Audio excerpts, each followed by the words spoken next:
I'm Josh Holton with the WMNF News headlines. The gopher tortoise is a threatened species native to southeastern U.S. WMNF's Chris Young reports that the Center for Biological Diversity is suing the U.S. Fish and Wildlife Service for denying the Animal Endangered Species Act protections.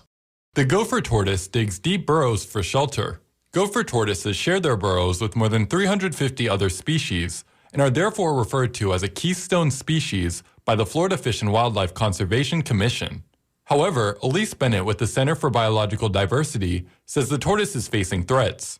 We have new roads being built every day, new developments in places that were once wild. And what that means in most places, and particularly here in Florida, is that these gopher tortoises are ousted from their habitat. She fears what would happen if more protections aren't put in place.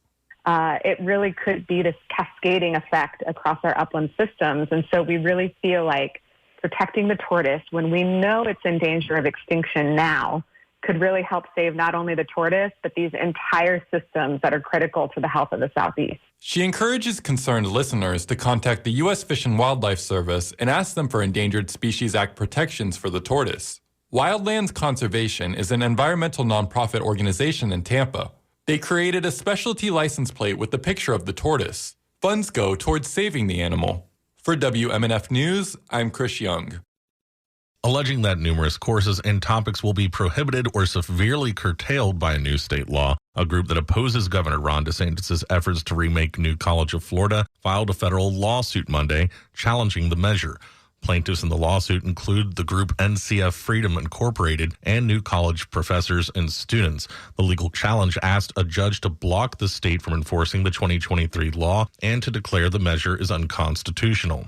Defendants in the lawsuit are State Education Commissioner Manny Diaz Jr., members of the State University Systems Board of Governors, members of the New College Board of Trustees, and New College Interim President Richard Corcoran.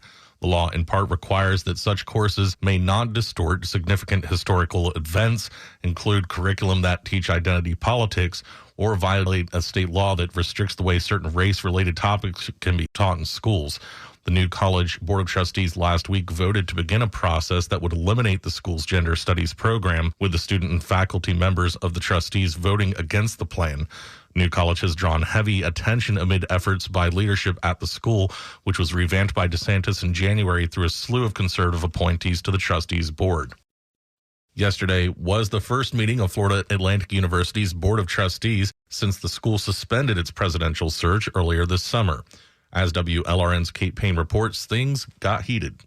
It's been more than a month since FAU's presidential search was called off, and tensions are flaring. I am an angry member of the Board of Trustees because this was not handled well from the very beginning. That's Board Vice Chair Barbara Feingold. She's been a donor to State Representative Randy Fine, who's seen as Governor Ron DeSantis' preferred candidate to be FAU's next president.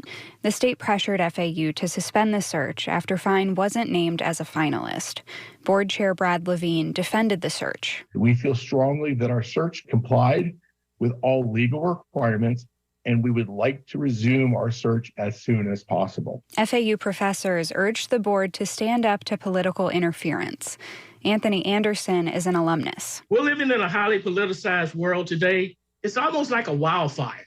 And I just wish that somehow the wildfire will stop at FAU and let us resume normality. So far, none of FAU's 3 finalists have dropped out of the running for the top job. I'm Kate Payne in Miami. The Sarasota Herald Tribune reports the Florida Department of Law Enforcement is paying a lot more money to protect and transport Governor Ron DeSantis. The public, however, is not allowed to know about how much travel is taking place, even though they're paying for it with their tax dollars. That's because recent legislation, which DeSantis also signed into law, prevents the public from making public records requests related to his travel records for himself and some others. During the 2022 to 23 fiscal year, the Florida Department of Law Enforcement spent more than $8 million protecting and transporting the governor, according to a report released yesterday. It spent less than $5 million the year before.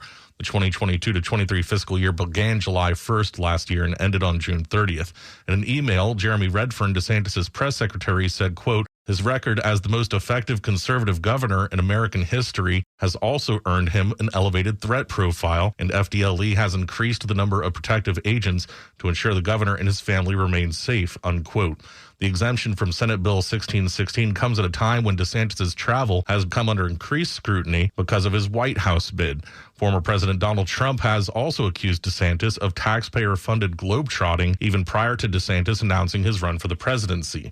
The governor's office dismissed this at the time. The law also conceals records about who makes unofficial visits to the governor's mansion. There is a little less toxic blue-green algae in area waters, but does that mean the threat of a large bloom of the toxic algae in the Caloosahatchee River is over? WGCU reporter Tom Bayless has the answer. In a welcome twist on current events in the world of toxic algae blooms, scientists retesting water in a canal infected with blue-green algae since June discovered it's gone. Every week or so for months, the Florida Department of Health in Lee County has been issuing health advisories after positive tests for blue-green algae in the Caloosahatchee River. Waterfront homeowners, fishermen, and boaters who endured a massive outbreak of the noxious cyanobacteria in the river in 2018 have been hoping for a result like the all-clear reported this week. But there's a catch. The tested water is from the Abel Canal by Connie Avenue North in Lehigh Acres, which is fed by the Harns Marsh Preserve in Buckingham. Neither is a direct offshoot of the river. Gil Smart is the director of VoteWater, a clean water nonprofit in South Florida that, among other things, works to stop the repeated outbreaks of blue-green algae. I think it's far, far too early to suggest that we've avoided a summer of slime. We've got the meat of hurricane season yet to go. No, there's no way we can declare victory yet. The negative test from the separated canal, while a welcome development, doesn't indicate a broader solution to the ongoing environmental problem of blue-green algae in Southwest Florida. In Fort Myers, I'm Tom Bayless. It is warm and sunny in the Tampa Bay area. Cooler weather after the rain this morning. Highs today in the lower 90s. Slight chance of showers later this morning. Overnight lows in the upper 70s tonight. And a good chance of daily showers through the next week. I'm Josh Holton with the WMNF News headlines on 88.5 FM and the WMNF app. This is The Scoop, recorded at WMNF Tampa.